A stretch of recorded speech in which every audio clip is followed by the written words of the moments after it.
देखते हैं 19 मई का करेंट अफेयर्स। इसका PDF आपको टेलीग्राम चैनल पे मिल जाएगा और यूट्यूब चैनल पे को आप लोग सब्सक्राइब कीजिए और अपने दोस्तों में भी शेयर कीजिए। आइए शुरू करते हैं बिना कोई बातचीत के। पहला क्वेश्चन है, ये कोई कथनों पर विचार नहीं करना है। पहला क्वेश्चन है कि हाल ही में प्रधानमंत्री नरेंद्र मोदी ने किस देश के प्रधानमंत्री के साथ द्विपक्षीय वार्ता की और उन्हें यानी कि मोदी को royal Norwegian order of merit के ग्रैंड क्रॉस से सम्मानित किया गया है। तो ये जो किए हैं नॉर्वे के प्रधानमंत्री के साथ द्विपक्षीय वार्ता किए हैं और प्रधानमंत्री नरेंद्र मोदी ने नॉर्वे के प्रधानमंत्री के साथ द्विपक्षीय वार्ता की और इस यात्रा के दौरान उन्हें नॉर्वे के सर्वोच्च सम्मानों में से एक royal Norwegian order of merit के ग्रैंड क्रॉस से, ठीक है, एक ग्रैंड क्रॉस से सम्मानित किया गया है, जो दोनों देशों के मजबूत होते कूटनीतिक संबंधों को दर्शाता है। ठीक है, देखिए नॉर्वे की राजधानी की कहाँ है? नॉर्वे की जो राजधानी है वो है ओस्लो। ठीक है, और यहाँ की जो मुद्रा है वो है नॉर्वेजियन क्रोन है। ठीक है, देखिए यहाँ पे नॉर्वे के प्रधानमंत्री का नाम नहीं दिया है, तो उसका नाम लिख लीजिए जोनास गर स्टोरे। हिंदी में लिख देते हैं जोनास गहर सटोरे। ठीक है, ये प्रधानमंत्री वहाँ है। ठीक है, देखिए यह जो पुरस्कार है, कलर चेंज करते हैं, यह जो पुरस्कार है grand cross of the royal Norwegian order of merit. ठीक है, यह जो पुरस्कार है वह नॉर्वे के सम्राट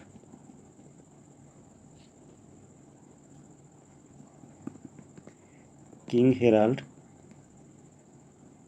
पंचम, पंचम मतलब ये पांचवा है, ठीक है, ने प्रधानमंत्री नरेंद्र मोदी को दिया। ठीक है, मोदी को दिया है। ठीक है, ये आगे देखते हैं। केरल के मुख्यमंत्री की नियुक्ति के संबंध में क्वेश्चन पूछा गया है कि हाल ही में प्रधानमंत्री ने किसे केरल के मुख्यमंत्री के रूप में शपथ ग्रहण करने पर बधाई दी है? तो यह BD सतीशन को। बोल रहा है कि प्रधानमंत्री ने BD सतीशन को केरल के मुख्यमंत्री के रूप में कार्यभार संभालने पर बधाई दी है। ये जो वर्तमान के जो मुख्यमंत्री बने हैं अभी BD सतीशन, यह 18 मई 2026 को ये शपथ लिए हैं। ठीक है, शपथ लिए हैं। ठीक है, और ये लिए हैं कहाँ?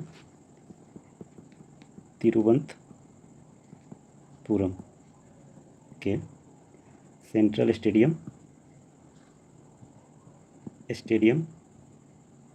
में शपथ ग्रहण हुआ है। ठीक है, देखिए किस पार्टी से आते हैं? तो ये आते हैं INC पार्टी से। ठीक है, INC पार्टी से आते हैं, इंडियन नेशनल कांग्रेस, भारतीय राष्ट्रीय कांग्रेस से आते हैं। ठीक है, भारतीय राष्ट्रीय कांग्रेस और यूनाइटेड UDF जो कि यूनाइटेड डेमोक्रेटिक फ्रंट।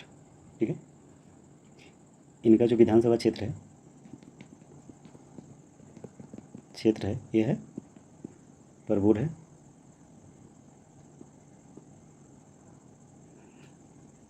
देखिए यह 14वीं बार मंत्री बने हैं। ठीक है, इस बार CM बने हैं और इनको जो शपथ दिलाया है वो राज्यपाल वहाँ का कौन था? राज्यपाल थे राजेंद्र विश्वनाथ आर्लेकर। ठीक है, इन्होंने इनकी शपथ दिलाई है, ने इनकी शपथ दिलाई। ठीक है, यहाँ पर INC पार्टी और UDF पार्टी में कोई दिक्कत नहीं होगा। INC पार्टी से हैं ये, लेकिन UDF पार्टी जो है जो सबका नेतृत्व करती है वहाँ पे, वो एक सबका वो क्या बोलते हैं,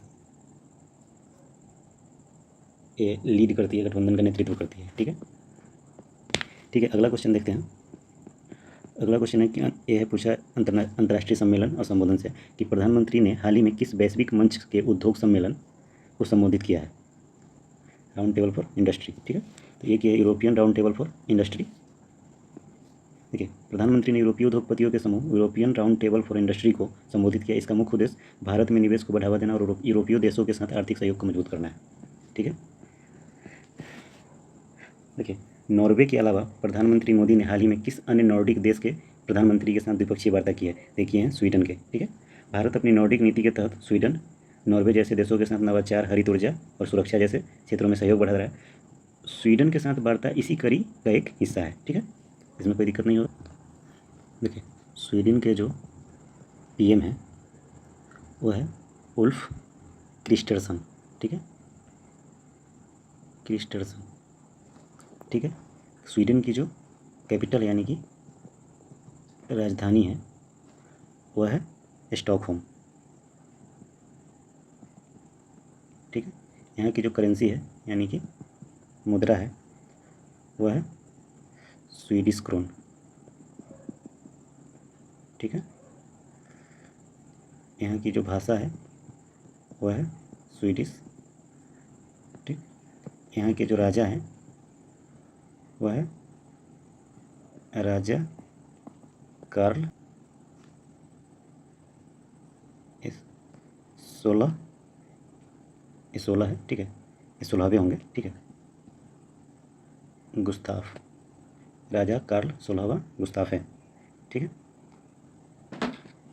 पूरा ये स्वीडन के बारे में जानकारी मिल गया। अगला क्वेश्चन देखते हैं कि सामाजिक संवेदना और घटनाक्रम से कि प्रधानमंत्री ने हाल ही में उत्तर प्रदेश के किस जिले में हुई दुर्भाग्यपूर्ण घटना के पीड़ितों के लिए प्रति संवेदना व्यक्त की है।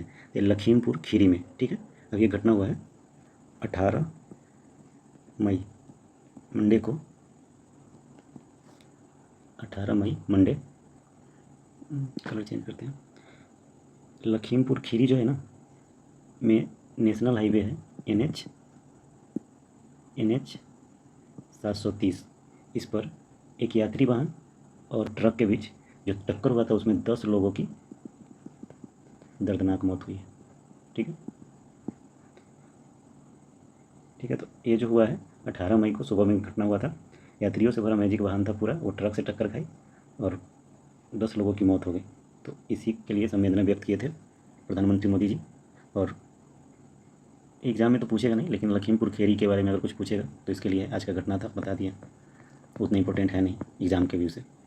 देखिए, अगला क्वेश्चन है कि हाल ही में प्रधानमंत्री नरेंद्र मोदी को किस देश के सर्वोच्च नागरिक सम्मान, जो कि क्या था, grand cross of the royal Norwegian order of merit से सम्मानित किया गया। तो यह किस देश का था, तो आपको लोगों को पता है, ठीक है, अभी पढ़े हैं, तो मैं आंसर तो वहाँ पर लिखा हुआ ही था। देखिए, कृषि और किसान कल्याण से क्वेश्चन था कि केंद्रीय कृषि मंत्री शिवराज सिंह चौहान ने 19 मई को किस शहर में पूर्वी क्षेत्र कृषि सम्मेलन आयोजित करने की घोषणा की है। तो यह है भुवनेश्वर में। कृषि मंत्री शिवराज सिंह चौहान ने की पहल पर 19 मई को ओडिशा के भुवनेश्वर में पूर्वी क्षेत्र का कृषि सम्मेलन आयोजित होगा। 19 मई को आज होगा। इसका उद्देश्य क्षेत्र में कृषि विकास और रिफॉर्म एक्सप्रेस के तहत सुधारों को गति देना है। तो आइए इससे रिलेटेड 3-4 क्वेश्चन बनाए हैं, वो आप देख लीजिए, ठीक है। पहला क्वेश्चन है कि कृषि मंत्रालय द्वारा रिफॉर्म एक्सप्रेस पहल का मुख्य उद्देश्य क्या है। तो बाकी 2 ऑप्शन शायद अगले पेज में चला गया है, ठीक है, लेकिन इसका जो आंसर है, किसानों के जीवन को सुगम बनाने के लिए कृषि क्षेत्र में बड़े बदलाव लाना है, ठीक है, यही इसका मुख्य उद्देश्य है।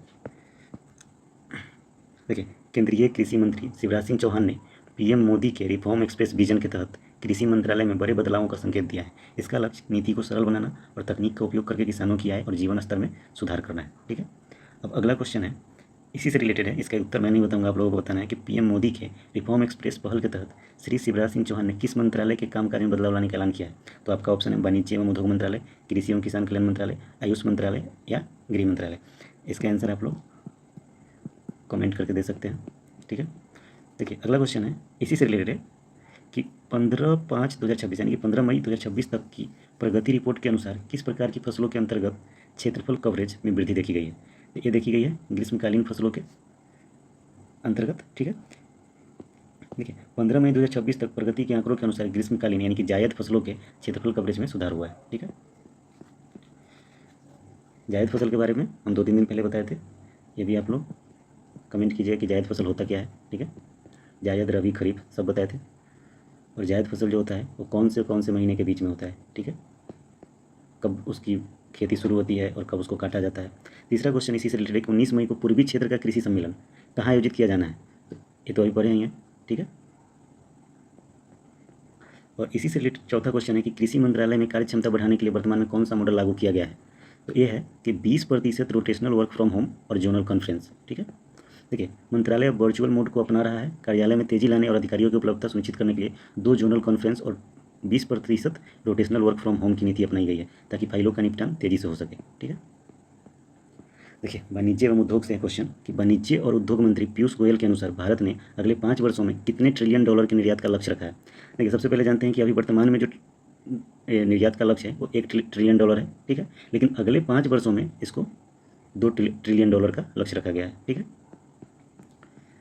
देखिए, रक्षा और सुरक्षा से क्वेश्चन है, तो इसमें एक पॉइंट है कि रक्षा मंत्री राजनाथ सिंह वियतनाम और दक्षिण कोरिया की 4 दिवसीय आधिकारिक यात्रा पर रवाना हुए हैं, ठीक है। ये कब हुए हैं? 18 मई सोमवार को, ठीक है। देखिए, अब इसी से है रक्षा और सुरक्षा से कि INS सागर धोनी ने हाल ही में किस विदेशी बंदरगाह पर अपना सफल ठहराव पूरा किया है, तो ये किया है कोलंबो, जो कि श्रीलंका में है, ठीक है। देखिए, सागर धोनी समुद्री अनुसंधान जहाज ने हिंद महासागर में अपनी यात्रा के दौरान कोलंबो बंदरगाह, जो कि श्रीलंका में है, पर सफल ठहराव किया, जो समुद्री सहयोग का प्रतीक है, ठीक है। इसके बारे में थोड़ा सा डिटेल्स देखते हैं कि भारतीय नौसेना का बहुराष्ट्रीय चालक दल वाला पोत IOS सागर, IOS नहीं है, INS है ना, INS सागर श्रीलंका में 3 दिन बिताने के बाद 18 मई को कोलंबो बंदरगाह से रवाना हो गया। इस यात्रा का उद्देश्य भारत की नेबरहुड फर्स्ट यानी कि पड़ोसी प्रथम नीति और महासागर विजन क्षेत्र में सभी के लिए सुरक्षा और विकास के तहत समुद्री साझेदारी को बढ़ावा देना था, ठीक है। ठीक है, इस जहाज़ को 16 मित्र देशों के नौसैनिक कर्मियों द्वारा संचालित किया जा रहा है, ठीक है। मतलब बहुराष्ट्रीय चालक दल मतलब क्या है कि बहुत सारे देशों के चालक दल इसमें हैं जो सब मिलकर इस जहाज़ को चला रहे हैं। देखिए, बंदरगाह पर ठहराव के दौरान जहाज़ को स्थानीय स्कूली बच्चों, श्रीलंकाई नौसेना कर्मियों और भारतीय प्रवासियों के लिए खोला गया था। इसके साथ ही दोनों नौसेनाओं के बीच वॉलीबॉल और बास्केटबॉल के मैत्रीपूर्ण मैच आयोजित किए गए, ठीक है। देखिए, कोलंबो से रवाना होते समय IOS सागर ने श्रीलंकाई नौसेना के जहाज़ SLNS नंदी मित्रा के साथ पैसेज एक्सरसाइज में भाग लिया, ठीक है, ताकि दोनों देशों के बीच परिचालन तालमेल को बढ़ाया जा सके। देखिए, जहाज वर्तमान में कोच्चि की ओर वापस लौट रहा है, ठीक है। पैसेक्स जो था वो इंडिया और श्रीलंका के बीच हुआ है, ठीक है। और sea dragon exercise, sea dragon ये जो हुआ है इसमें भारत, अमेरिका, जापान और न्यूजीलैंड की सेनाओं ने भाग लिया था, ठीक है। अगला क्वेश्चन देखते हैं कि हाल ही में भारतीय विशिष्ट पहचान प्राधिकरण यानी कि UIDAI के प्रमुख कार्यकारी अधिकारी के CEO के रूप में किसने कार्यभार संभाला है, तो यह सौरभ विजय हैं, इन्होंने संभाला है, ठीक है। अगला क्वेश्चन है कि हाल ही में किस मंत्रालय ने लू यानी कि हीट वेव और अत्यधिक गर्मी को देखते हुए जन स्वास्थ्य संबंधी सलाह जारी की है, यह कौन किया है? आयुष मंत्रालय ने। देश में भीषण गर्मी और लू की स्थिति को देखते हुए आयुर्वेद और अन्य पारंपरिक पद्धतियों के माध्यम से बचाव के लिए स्वास्थ्य संबंधी दिशा निर्देश जारी किए हैं, ठीक है। देखिए, स्वास्थ्य परिवार और कल्याण मंत्रालय HLL लाइफ केयर लिमिटेड, ठीक है, कि हीरक जयंती यानी कि डायमंड जुबली समारोह को हाल ही में किसने संबोधित किया? पुष्प सलीला श्रीवास्तव ने, ठीक है। HLL के 60 वर्षों की सेवा को चिन्हित करने के लिए आयोजित इस समारोह में स्वास्थ्य क्षेत्र में इसके योगदान को सराहना की गई है। देखिए, HLL में HLL लाइफ केयर लिमिटेड है ना, तो इसमें HLL का जो होता है हिंदुस्तान लेटेक्स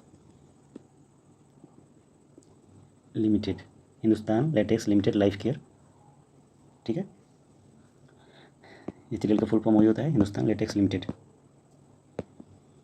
अब देखिए, अगला क्वेश्चन है गृह मंत्रालय से है कि गृह मंत्री अमित शाह ने किस स्थान पर शहीद वीर गुंडाधुर सेवा डेरा जन सुविधा केंद्र का शुभारंभ किया है, ठीक है। इसका नाम है शहीद वीर गुंडाधुर सेवा डेरा। इस जन सुविधा केंद्र का शुभारंभ कहाँ किया है? बस्तर में। छत्तीसगढ़ के बस्तर क्षेत्र में नक्सल प्रभावित समुदायों और सुरक्षा बलों की सहायता के लिए जन सुविधाओं का विस्तार किया जा रहा है, ठीक है। आइए अगला क्वेश्चन देखते हैं, गृह मंत्रालय से रिलेटेड ये कि केंद्रीय गृह एवं सहकारिता मंत्री कौन है? अमित शाह ने हाल ही में छत्तीसगढ़ के किस जिले में शहीदों के परिजनों CAPF और नक्सल पीड़ितों के साथ मुलाकात की है? तो यह है जगदलपुर में। ठीक है, देखिए केंद्रीय गृह मंत्री ने छत्तीसगढ़ के बस्तर संभाग के मुख्यालय यानी कि जगदलपुर का दौरा किया। उद्देश्य क्या था? इस मुलाकात का मुख्य उद्देश्य नक्सल प्रभावित क्षेत्रों में सुरक्षा बलों का मनोबल बढ़ाना और नक्सली हिंसा से प्रभावित परिवारों और शहीदों के परिजनों को सरकारी समर्थन का आश्वासन देना। इसका full form central armed police forces. ठीक है, CAPF का फुल फॉर्म हो जाता है सेंट्रल आर्म्ड पुलिस फोर्सेस। अगला क्वेश्चन देखते हैं। ये तो अभी बताए ही हैं। ठीक है, देखिए इसका नाम जो है शहीद वीर गुंडाधुर के नाम पर रखा गया है, जो बस्तर के महान स्वतंत्रता सेनानी और 1910 के भूमकाल विद्रोह के नेता थे। ठीक है, जल शक्ति मंत्रालय से देखते हैं कि जल जीवन मिशन 2.0 के तहत केंद्र सरकार ने किस केंद्र शासित प्रदेश और राज्य के साथ समझौता ज्ञापन पर हस्ताक्षर किया है? तो यह है अंडमान और निकोबार द्वीप समूह तथा पश्चिम बंगाल। ठीक है, के साथ समझौता ज्ञापन पर हस्ताक्षर किया है। इस समझौते का जो मुख्य उद्देश्य इन क्षेत्रों में हर घर तक शुद्ध पेयजल की पहुंच सुनिश्चित करना और जल प्रबंधन में सुधार करना है। ठीक है, हाल ही में किस समिति ने अपनी रिपोर्ट माननीय अध्यक्ष लोकसभा को सौंपी है? ठीक है, तो यह है न्यायाधीश जांच समिति। इसी समिति ने अपनी जो रिपोर्ट है माननीय अध्यक्ष लोकसभा को सौंपी है। देखिए 18 मई 2026 को न्यायाधीश जांच समिति ने अपनी रिपोर्ट लोकसभा अध्यक्ष श्री ओम बिरला को सौंपी है। यह घटना न्यायमूर्ति यशवंत वर्मा के खिलाफ लगे आरोपों की जांच से संबंधित है। इसका डिटेल्स देख लीजिए। देखिए आरोप जो लगा था मार्च 2025 में न्यायमूर्ति वर्मा के दिल्ली स्थित अधिकारी के आवास पर आग लगने के दौरान भारी मात्रा में जला हुआ नकद मिलने के बाद उन पर भ्रष्टाचार के आरोप लगे थे। ठीक है, आरोप यह था और समिति का गठन देखते हैं कि इन आरोपी की जांच के लिए लोकसभा अध्यक्ष ने 12 अगस्त 2025 को 3 सदस्यीय न्यायाधीश जांच समिति का गठन किया था। ठीक है, रिपोर्ट सौंपते समय समिति के सुप्रीम कोर्ट के न्यायाधीश न्यायमूर्ति अरविंद कुमार, बॉम्बे हाई कोर्ट के मुख्य न्यायाधीश न्यायमूर्ति श्री चंद्रशेखर और वरिष्ठ अधिवक्ता श्री BB आचार्य शामिल थे। ठीक है, जांच का समापन न्यायमूर्ति वर्मा ने 9 अप्रैल 2026 को अपने पद से इस्तीफा दे दिया था। ठीक है, इसके बाद समिति ने अपनी कार्यवाही समाप्त करते हुए यह रिपोर्ट तैयार की। अगला कदम जो था कि न्यायाधीश जांच अधिनियम 1968 नियमों के अनुसार इस रिपोर्ट को अब संसद के दोनों सदनों यानी कि लोकसभा और राज्यसभा के पटल पर रखा जाएगा। ठीक है, देखिए विधि और न्याय मंत्रालय से है कि ब्रिक्स देशों के वरिष्ठ अधिकारी और न्याय मंत्रियों की बैठक का मुख्य उद्देश्य क्या था? इसका मुख्य उद्देश्य था वैकल्पिक विवाद समाधान को मजबूत करना। ADR का फुल फॉर्म है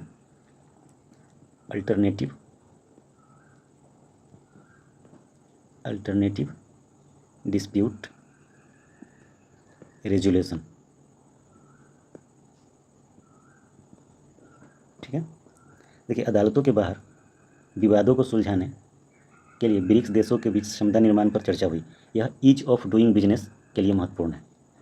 ठीक है, मिनिस्ट्री ऑफ माइंस से खान मंत्रालय से किस कंपनी का राजस्थान में परिचालन विकसित भारत के दृष्टिकोण को दर्शाता है?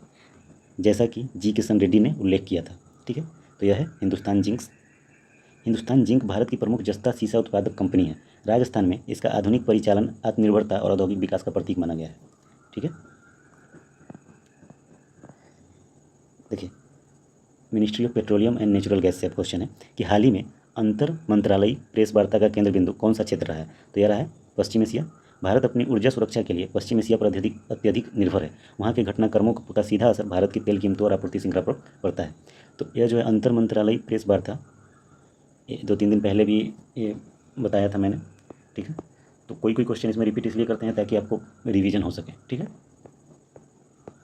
देखिए मिनिस्ट्री ऑफ रूरल डेवलपमेंट, ग्रामीण विकास मंत्रालय ने महिलाओं के नेतृत्व वाले विपणन पारिस्थितिकी तंत्र के लिए किसके माध्यम से रूपरेखा तैयार की है?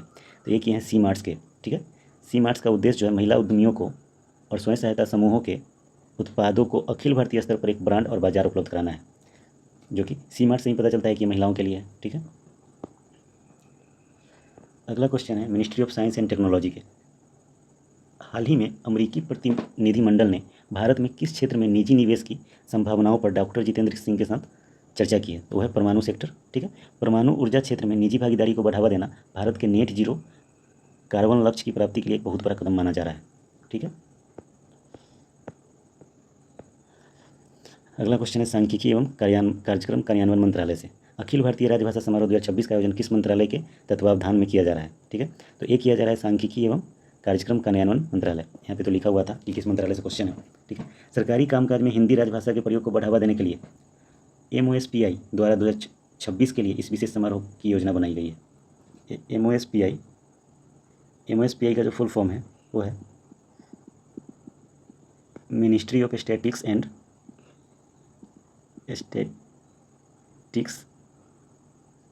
And programme implementation. Programme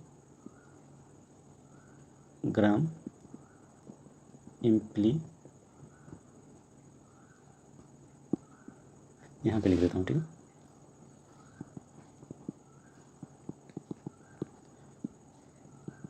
ministry of statistics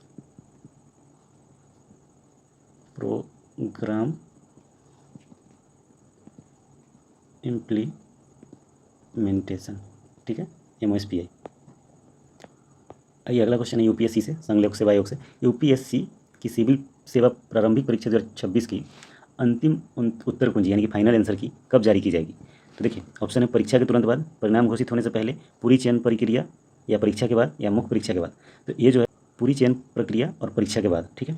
UPSC की मानक प्रक्रिया के अनुसार प्रारंभिक परीक्षा की आधिकारिक अंतिम उत्तर कुंजी केवल तभी जारी की जाती है जब पूरी परीक्षा प्रक्रिया साक्षात्कार सहित यानी इंटरव्यू के सहित संपन्न हो जाती है, उसके बाद ही इसका आंसर की जारी किया जाएगा। अगला क्वेश्चन है कि office of principal scientific adviser, प्रधान वैज्ञानिक सलाहकार का कार्यालय। इससे है कि राष्ट्रीय वन हेल्थ मिशन यानी कि नेशनल वन हेल्थ मिशन की 5वीं वैज्ञानिक संचालन समिति की बैठक कहाँ आयोजित की गई है? ये नई दिल्ली में आयोजित की गई है। वन हेल्थ एक एकीकृत दृष्टिकोण है जो मानव, पशु और पर्यावरण के स्वास्थ्य को एक साथ जोड़ता है ताकि भविष्य की महामारियों को रोका जा सके, ठीक है। आज के लिए इतना ही, बहुत बहुत धन्यवाद। आप लोग दोस्तों में शेयर कीजिए और चैनल को सब्सक्राइब कीजिए। धन्यवाद।